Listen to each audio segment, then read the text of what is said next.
We're live. Good afternoon, everyone, and welcome to HealthierLife.tv. And it's been a fantastic week already. So, Warren, what have you been up to, health-wise, exercise-wise? How's your week going? I haven't been doing a lot of exercise this week because the weather's been pretty miserable outside. But otherwise, I've been pretty active. Business-wise, I've been active. I've been productive. So it's been good. Thank you. Health-wise, yeah, it's winter time. It's difficult, but it's doable. Yeah. Well, we started 2 minutes early, deliberately, so that we could have this little chat beforehand, and without being distracted by the time.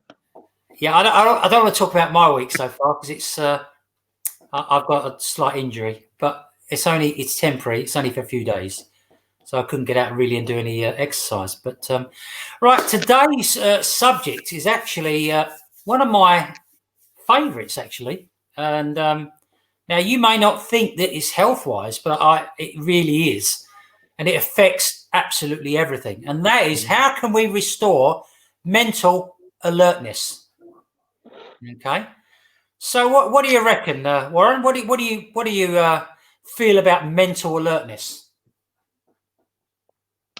Well, mental alertness is two things. It's in the moment. It's, if you're asking the question, how can we restore mental alertness? Well, that can be in the moment, and that can also be as an everyday thing. You need to be mentally alert on a 24/7 basis. When you're working, when you're doing stuff, or it could be just, as I said, literally in the moment. When you have those drops in your own mental faculties, then you just need to pick yourself up. So yeah, and there's various tools by which to do both. Yeah, which we're obviously going to discuss. But I wrote down this. I was doing a bit of research on alertness, really, and it said alertness is the state of active attention. There's a lot more to it than that, but that was the first little bit of the sentence, and I think that really sums it up in a nutshell. And doesn't mention the mental part of it, but we know when they talk about the mental part of it, we're talking about the mind, okay, and how your mind will deal with things, how you decide to deal with things. And it affects. It goes right across the board, and it affects absolutely everything that we do. So at this point, what I want to do is say welcome to people on the podcast, welcome to people on Facebook Live, and obviously the YouTube video as well. So I think at the moment that's as far as it goes, apart from Spotify and different things like that. But so for me, I mean, mental awareness is about vigilance. Being a police officer, and I used to be out on the sharp end, as they called it, and that is the one booting the door in, and when you're doing searches and being first in, you sometimes had to fight for it. But being vigilant was the biggest challenge. Sometimes you had to fight to be the first in. Well, you know what I mean. You have to fight for that ranking, for that honor. Yeah, I think sometimes you have the old alpha male, and it's a little, it's. I suppose that would probably come under ego a little bit. I don't know. Oh yes, definitely. But, I remember being a police officer and actually standing back and letting other people do it. Not that I did really want to be in first. I was quite capable and everything, but it grew on me over time, so it became a little bit competitive. Okay. So, and you were never cautious of the fact that there could be a 12 gauge on the other side of that door, and you being the first one in. No, never. No, didn't bother me the slightest. It's just. I've got to say, I just found it fun. I didn't care what was there the other side. I really didn't care. I mean, I could have changed my mind if the shotgun had gone off. But you are definitely mentally alert at that time and that point in time. Definitely, if you're not mentally alert, then yeah, you're mentally alert, but you're also mentally deranged as well. So, but I think look, our mind is one of the most powerful and intricate things that you've got. It's we use a fraction. We use a fraction of what's available to us. Our brain and our mind is one of the most powerful things in the universe. Oh, absolutely. Really yeah. Until you're confronted with the power of the sea or something like that, and then you really get meek and mild very, very quickly. But for human beings, yeah, absolutely, the mind is amazing. I don't think there's anything else that's alive, okay, that's got a mind like we have, humans. And just to, and I know this may sound like it's digressing, but it's not really, because your mental alertness is all about, as you say, it's about the mind and the head. And people are able to, through being mentally alert and being mindful of their situation, and obviously having certain tools, people are able to heal themselves instantaneously through their mind. Now, if you think about that, people that are disabled, people that have cancers, autoimmune deficiency, they've been able to, maybe not autoimmune deficiency, to some extent, they've been able to heal themselves instantaneously as a result of the mind, and it's just right between there. So it's incredible how powerful the mind is. Yeah, I think it's powerful both ways, as I call it. Mm-hmm. It can be really powerful if there are days when you're not at your best. We all suffer from that, and you've got two directions you can go. You can either go the poor little me route, which I have to throw my hands up and say I have done that on occasions. Not as much as some people do. Some people use that card every day. Yeah, they make a profession out of it. Yeah, absolutely. And they'll be millionaires. Some of them are really good at it. So, but I think that I hope that I can use my mind to inspire myself and others, to reach as full a potential as you possibly can. And I know we have days that are mediocre, but there are days when you really hit the high spots, or the sweet spot, as it is. And I think that mental alertness is definitely one of those things, or the main thing for me. So the mental alertness, I touched on this on the Wednesday podcast with regards to vibration. Being mentally alert and having a mindset, or having your head in a space where you're 100% there, your vibration changes, and because of that, your body changes. The energy in your body changes, and then once the energy in your body changes, and that's lifted up, and you feel yourself on the go and burning a lot faster, and wanting to be more productive, then it just kind of creates that snowball effect. And unfortunately, for the most part, when people get into that state, they haven't yet understood and learned how to know the signs, listen for the signs, hear the signs, feel the signs, when to slow down a little bit, because you can't sustain that forever. Can't. Even Tony Robbins, for example.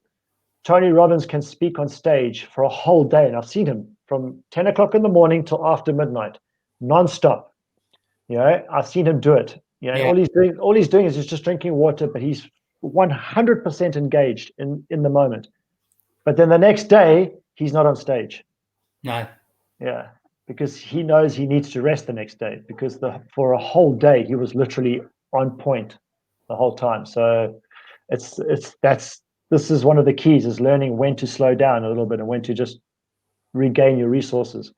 I don't know how long he prepares really well, doesn't he? Because he spends, I don't know how long, half an hour beforehand, maybe more. Yes. In getting in a state, as he calls it. He's refined that, so it's like half an hour, if that. Now he's refined that process now. Mm-hmm. Yeah. So, but he really does, and it was miraculous watching a man on stage, his size, especially his size, and his age. He's no longer a spring chicken. And he's in his 50s, isn't he? Yeah, he's in his 50s. Yeah, and on stage from 10 o'clock in the morning till after midnight. I mean, it's like, it was insane. You got 8,000 people coming in and out doing their thing. They're going for lunch, they're going for dinner, they're going to the toilet. Yeah. But Tony's on stage the whole time, just Yeah. talking, and changing lives. Yeah. So yeah, that's mental alertness. Yeah, Tony, watch out, we're coming. Yeah, right. Yes.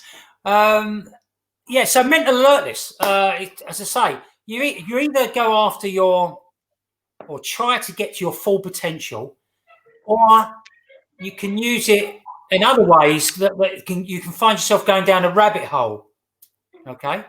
And I think that if you've ever found yourself going down a rabbit hole that you didn't really want to go down, trouble is sometimes you don't even know you're going down the rabbit hole until you're going burrowing underground.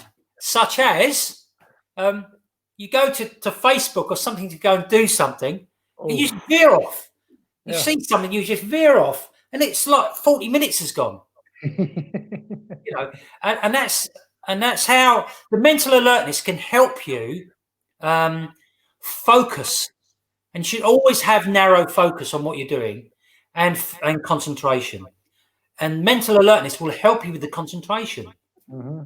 Okay, you won't, and if you're doing certain things that help, then you can point yourself in the right direction and keep going.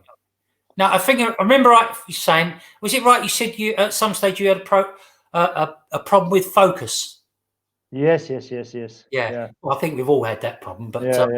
I think you made a point this week at some stage of saying that, and I think that's one of the biggest things that affects people. They can't focus on one thing.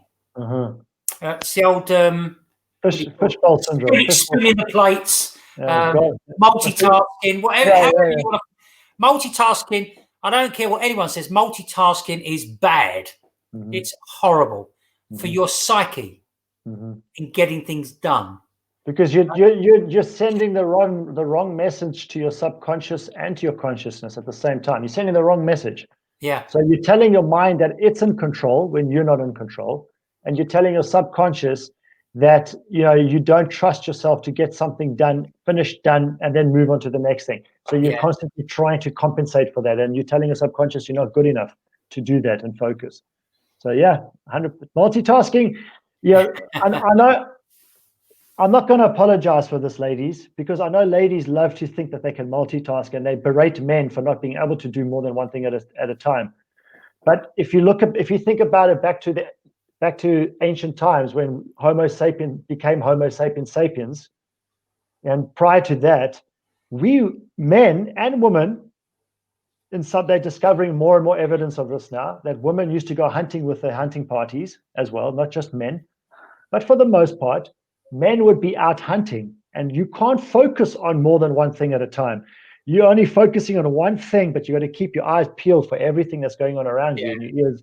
And this is mental. This is a mental alertness thing. When police, military, when you're in the military in the bush and you're looking for a terrorist, you have to have your eyes peeled, because otherwise you're going to hear bing coming past you like that. So. Yeah. And don't forget to breathe before you fire. That's a good sniper thing, isn't it? They always take a nice deep breath before they do it. But I mean, look, we're never going to be in the situation where we're a sniper.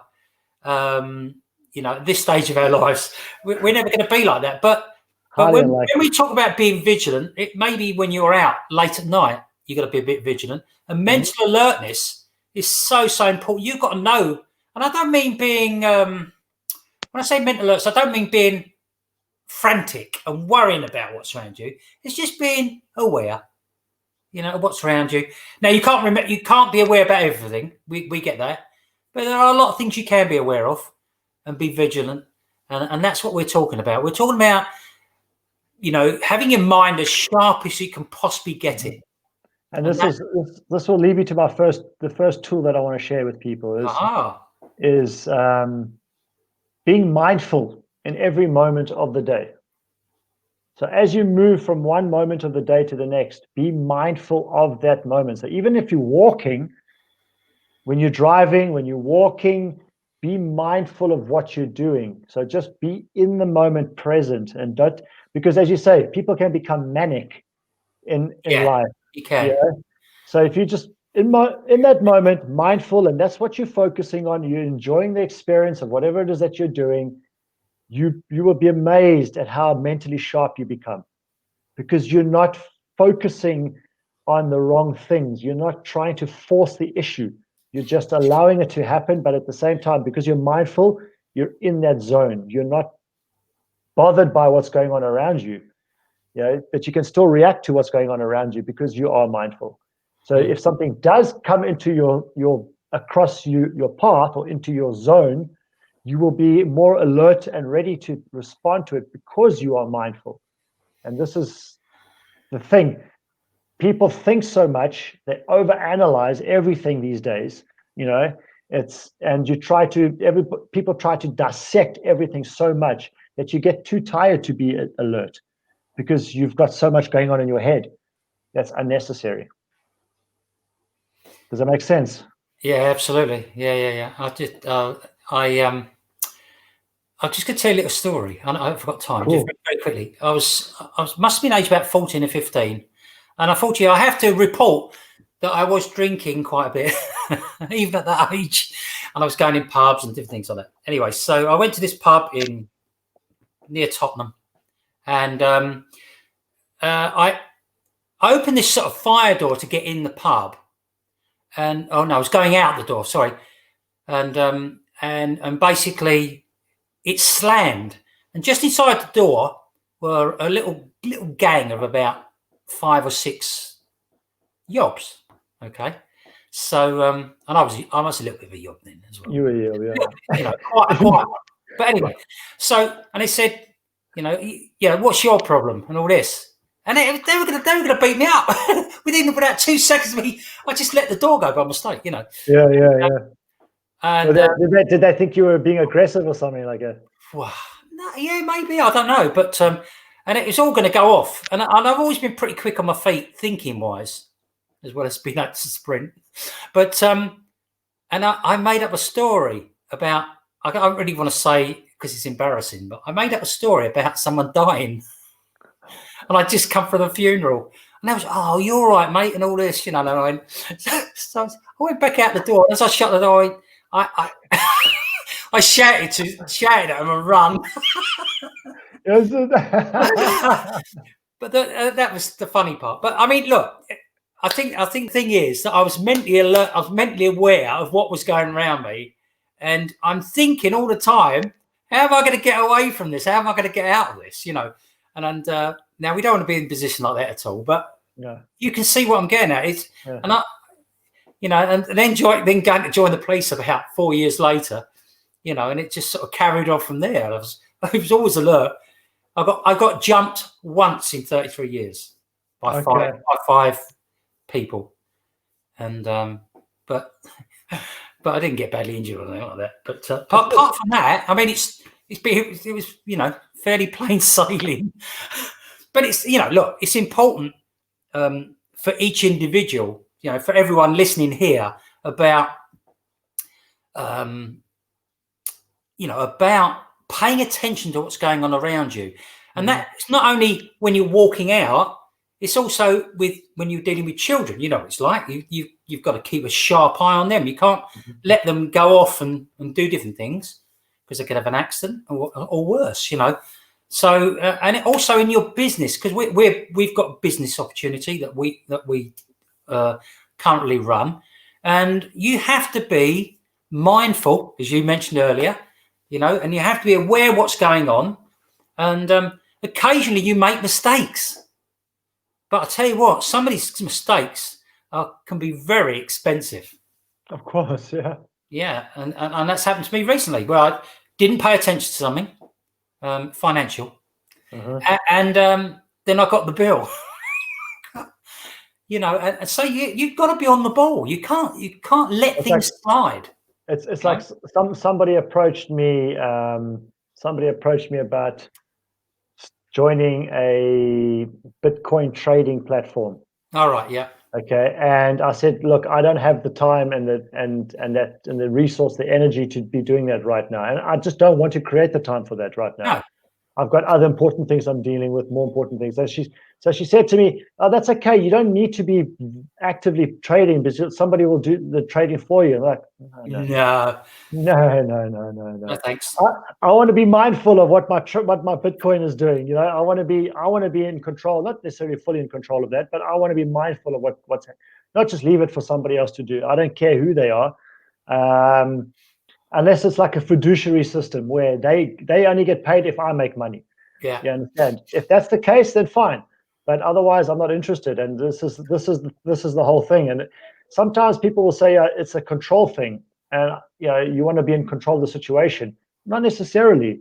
It could be, but if you want to remain mentally alert, you need to have some level of control in your life. And in any case, you can't just let things happen around you willy-nilly, because you're going to become complacent and subdued in life. And it's just, I'm very similar to you in that sense, Paul. Like if I get caught in a corner, I kind of know how to blab my way out of the situation. I've done it a few times, where I was about to get jumped by groups of guys. I've also only once ever been jumped in my life. But other than that, because I wasn't aware of what was going on, or I was conscious of what was going on around me, but I wasn't aware what might have happened, and it happened. And that was a bad scenario. But the other thing with mental awareness, restoring your mental awareness, is habits. Creating healthy, productive, constructive habits, daily habits in your life. And I've got a third tool which I'm going to share. If you've got time, if you don't have any to share yourself, but I'm sure you do. But creating healthy habits, constructive, healthy habits in your life will create the momentum towards restoring your mental awareness and your mental health. Yeah, absolutely. I mean, look, you have to engage in activities that help your mind. Things that challenge you and stimulate you, and that you do it constantly, really, so that you're living your life properly. But at the same time, you know that if you create neurons in your brain, if you're doing things that are new, and your brain will grow. And for those folks that don't understand, with neurons in your brain, we have millions of neurons that are functioning at any given time in our brain. And as we become older, typically, our neurons start to die off because we stop using certain parts of our abilities, certain actions, for example. And for elderly folks, this is a big prevalent thing, because they stop doing certain things in their lives. And then they're no longer using that skill set. They're no longer using those muscles in their body. Their brain is no longer functioning in a way that is maintaining that mental alertness. So, and this is when a lot of elderly folks typically revert to things like Sudoku or chess, because it helps to keep them fresh and mentally alert. Yeah. But at the same time, they're not moving their body. And the body is just as important that you move your body in different ways in order to remain mentally alert. You can't just sit and no, try to solve problems. Well, yeah. So, in other words, if you're doing a Sudoku like I do, it's just one of many things. Yes. And then, if I'm going out for a run or a walk or whatever it is I'm doing, that's the other side of it. So yeah, but it's all about mental workouts. You've got to give yourself a mental workout as well as a physical and exercise workout. It's combinations, variety is another thing. Variety is a spice of life, remember. Absolutely. Absolutely. Sometimes you have to be a little bit careful with that one, but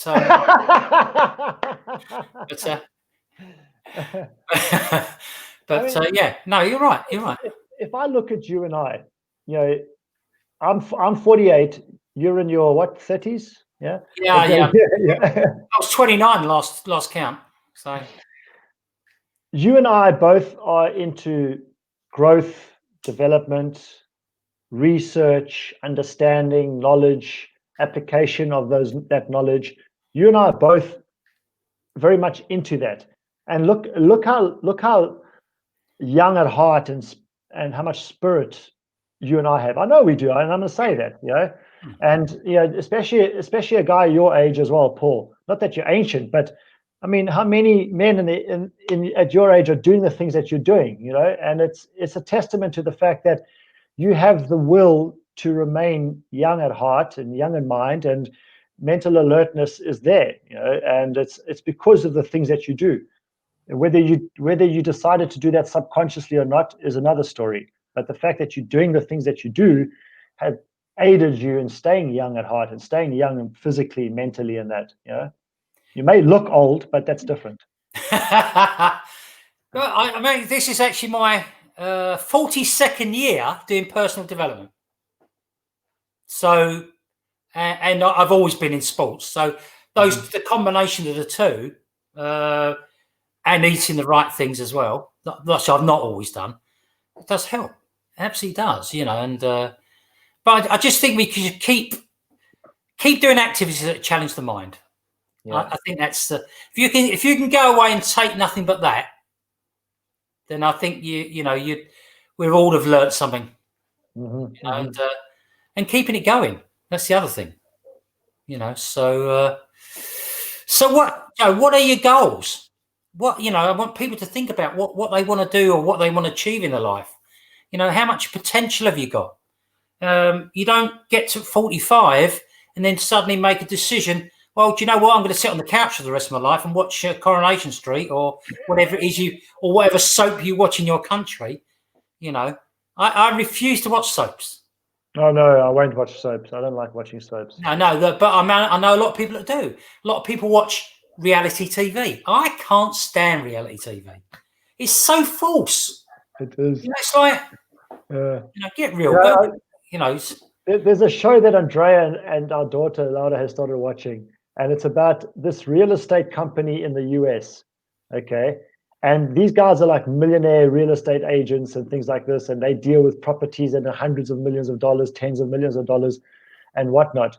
And it's a reality show, so it's a real estate company. And I said to Andrea, this is like a show. This is just like a because they are being prompted as to how to dress. They are being prompted as to what to say, because the producers understand that viewers want X, Y, and Z. And then the owner of the company, apparently, Andrea was watching an interview with it, and he was talking about how natural it all is. It's all natural, and there's no that. Yeah, exactly. Because when you look at it, it's like this is like a soap opera. It really is in many aspects. There's bickering going on between the girls. Although I did say to her that it is quite amicable in many ways. But it just doesn't seem real at all. It's not. Maybe it's just to have the. I mean, of course, there are parts of it that are real. Naturally, because you forget. Sometimes you forget the cameras are on you. But for the best part, though, it's orchestrated. Yes, it is. And they play up to the cameras. And I can't. You can't not play up to the cameras when you know that they're there. It's unless as I say, unless you forget. And you really have got to with someone, or whatever. But okay, so what are we got to do then? How can we improve our mental alertness? What's the first thing you would do?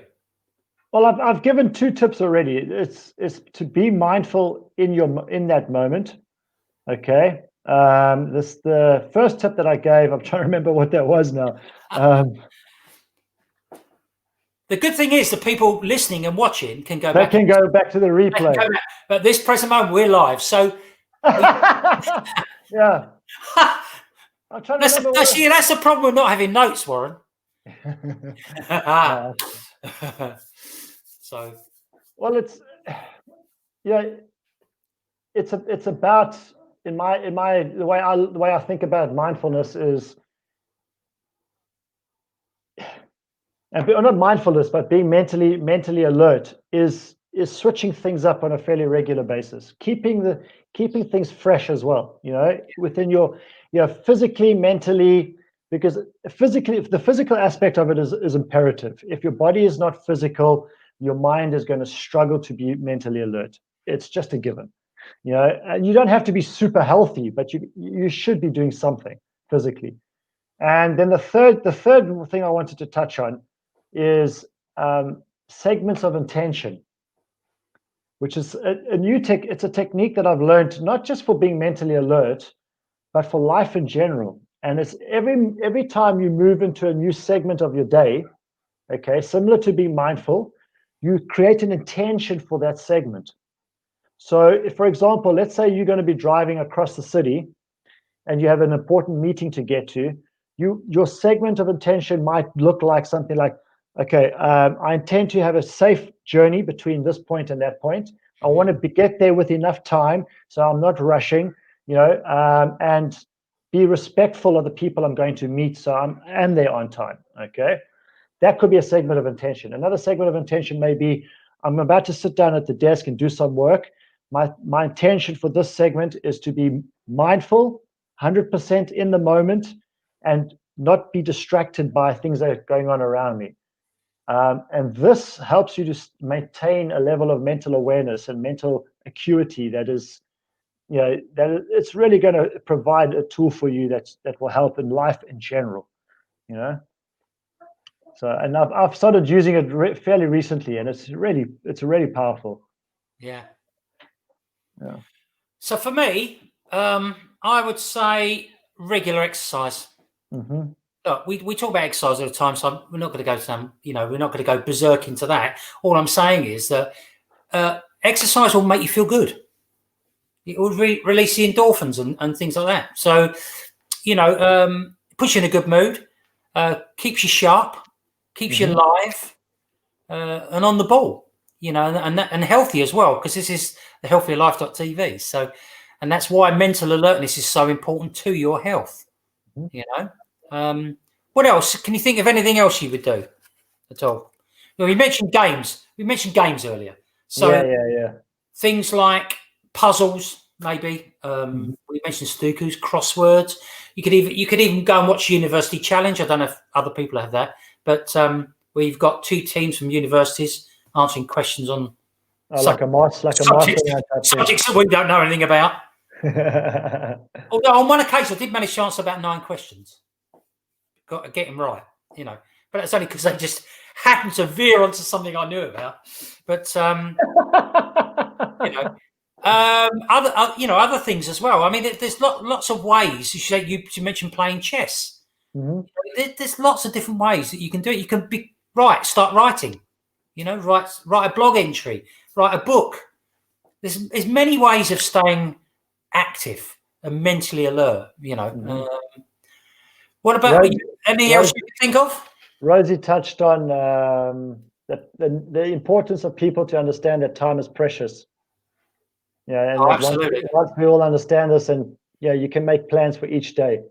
So it's, as you get further on, it becomes more important.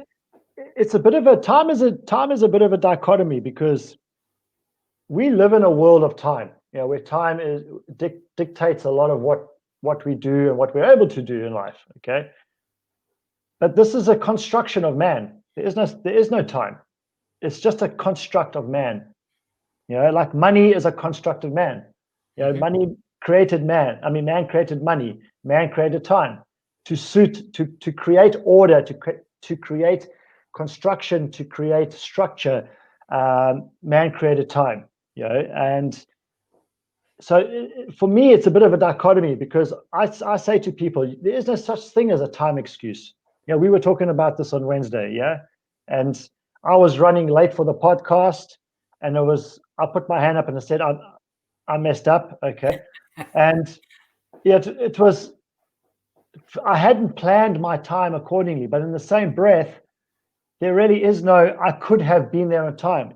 Either I was on time or I wasn't on time. I could have been there on time. It's like when somebody phones you and said, "Oh, you should have been there to see this." Like, how could I should have been somewhere to be where? It's impossible, because there is no time. And also, so if you free yourself up from the pressure of time as well, you will be amazed at, like what Rosie says, you understand the importance of time when you free yourself up from the pressures of time. So this is where the dichotomy comes in, because when you stop analyzing time, and when you stop, and this takes a lot of mental awareness from people, is time. When you take that away from the equation, you will be amazed at how much more time you actually do have, if that makes sense. But yeah, it's take yourself out of that equation. And I have friends that never wear a wristwatch, and their day revolves around going from moment to moment to moment, but they always seem to have so much time on their hands, and they get things done. So yeah. That's because they're not multitasking.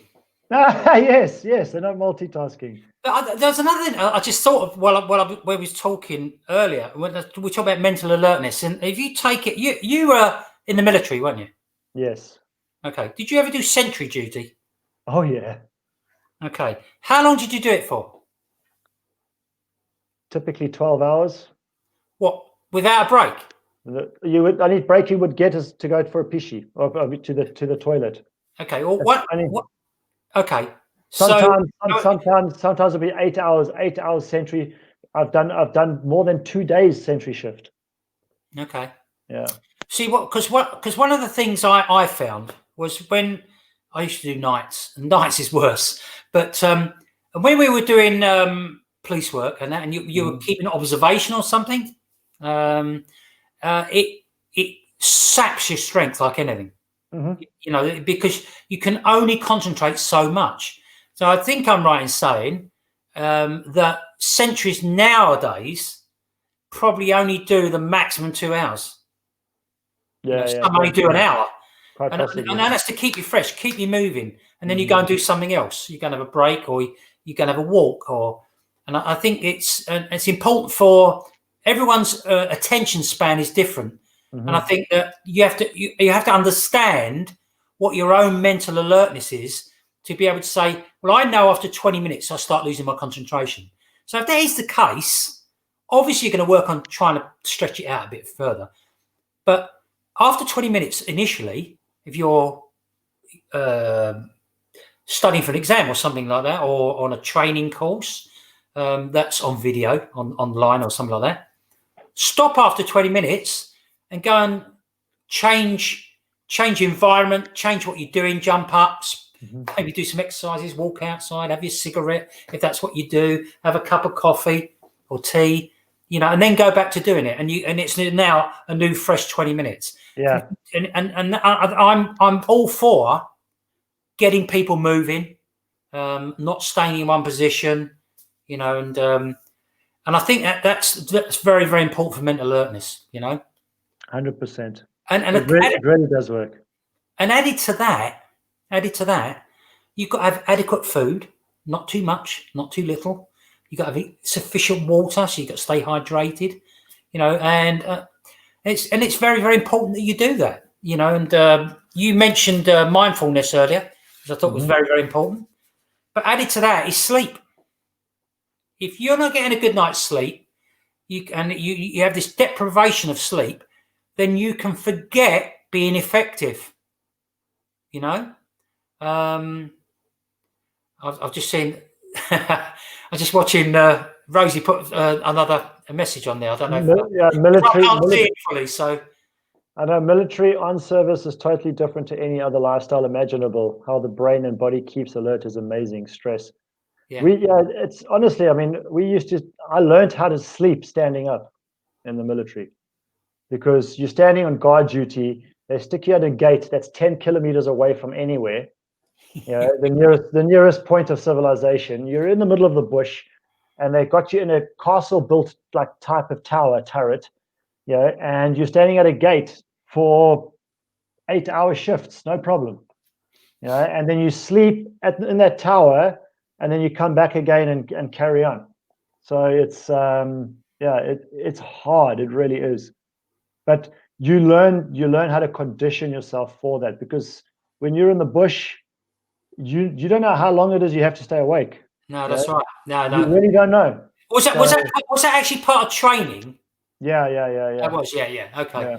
But generally speaking, if you were at Buckingham Palace or something like that, you're wearing the red coat and the big black busby. Oh yeah. You would only be doing a short amount of time, and then I don't know what it is. I have no idea now, but I know it's been probably been shortened. But it's not 2 hours. No. They'll be changing you probably every 45 minutes to an hour, I would imagine. I would imagine so, yes. And I know you're supposed to move as well. When they stand to attention and they go walk a little pace, go a little bit that way, come back and go back to their position again. But we can learn from all of this when we're dealing with our own lives. I think it's important that we do the right things. We're not in a war situation. We're not in the army.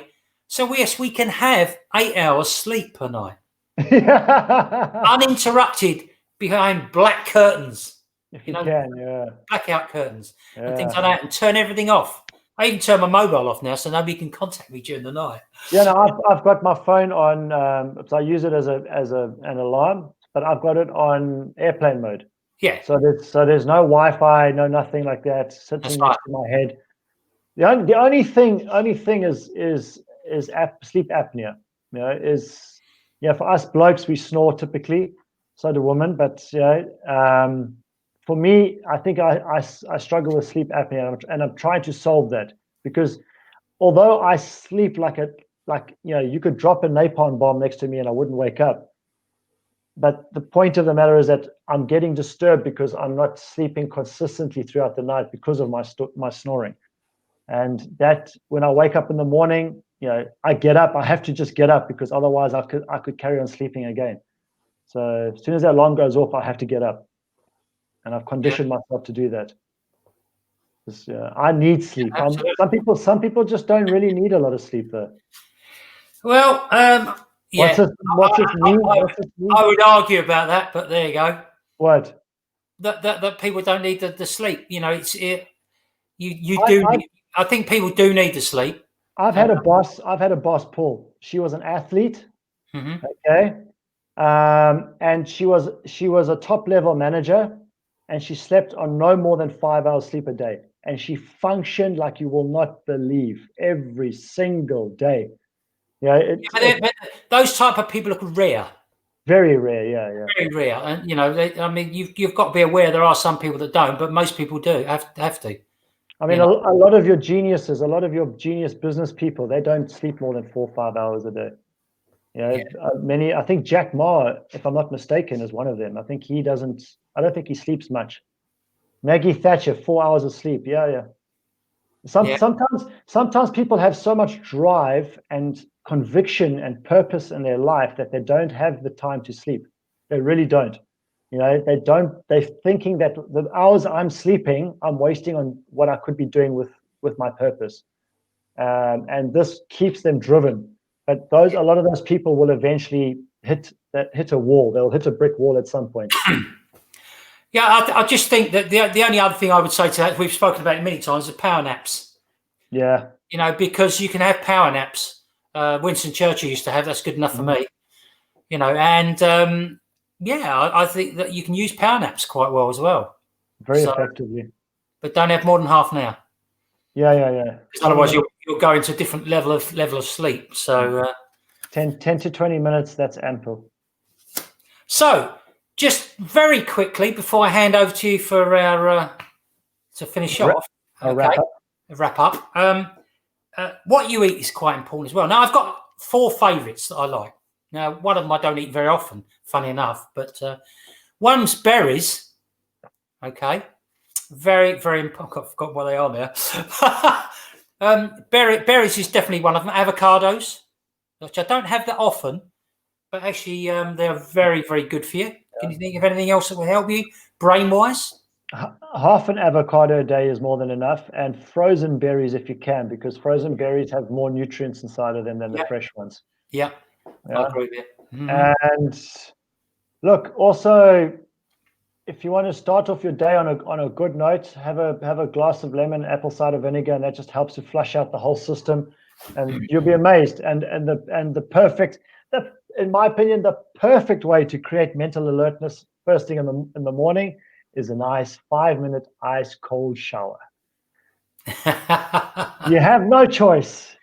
Yeah, you can wake up as groggy as you can think. Once you climb underneath the ice cold, and I'm not talking about cold. I'm talking about ice cold. Put it on the coldest level you can, and you just move around underneath that shower for 5 minutes. Man, you're going to be alert after that. Yeah, I'm only concerned about having a heart attack. I don't mind cold showers, but just a bit, But there you go. Yeah, what's Rosie on about? Oh, behave. Oh, I know exactly. When you jump in, you should jump in the cold shower. Yeah, I know exactly. So, you've got good thoughts or bad thoughts. That actually works counterintuitively for what. So when they say get in the cold, have a cold shower, it doesn't actually work. It makes it worse. It's just a saying. No, but it's true. This is a saying that came from a belief and a practice that if you jumped in a cold shower, it would stave off the cravings. You understand? The urge. All right. It doesn't actually work. It works in the opposite way. It makes it because it gets the blood pumping more. So what you're saying is we're going to change the whole of history now and say you've got to jump in a hot shower. Anyway, listen, we've been on here long enough. I'm going to leave it to you to see us out. I'm sure you've got to say. So, yeah, folks, thank you for watching this. And if you've reached thus far in the video, I do applaud your patience and your ability to stay alert and focus on what Paul and I have been jibing on about. However, this month, for the month of January, we are wanting to work with 6 individuals, 3 of us each, and because we only want to focus on 3s. Okay, we don't want more than that at any given time, and we want to work with 6 individuals to really help you to change your health around and help you guide you in the right direction, where we believe looks like the right direction in terms of your health and longevity and balance in your life, if you will, for choice of a better expression. So reach out to Paul, myself, both of us, whatever, however, and you've got the different platforms to get hold of us, and just reach out and let's get talking. It may not be for you, we may not be a fit, but at the same breath, there's no harm in trying and having a look at it.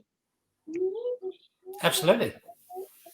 So right, time to go. Have a fantastic weekend, everyone, and behave. Let us know. Thanks, Rosie, for your comments, and also, I was going to say, show the love as well, please. If you enjoyed it, share it, like the video, and like the page it's on, depending on where it is, and let's go from there. So have all the success you're willing to work towards, and the health as well. So we'll speak soon. And thank you, Rosie. I think you are now officially our #1 fan. All right, lovely. Have a beautiful weekend, everybody. See you later. I'm ending the broadcast. See you later. Bye.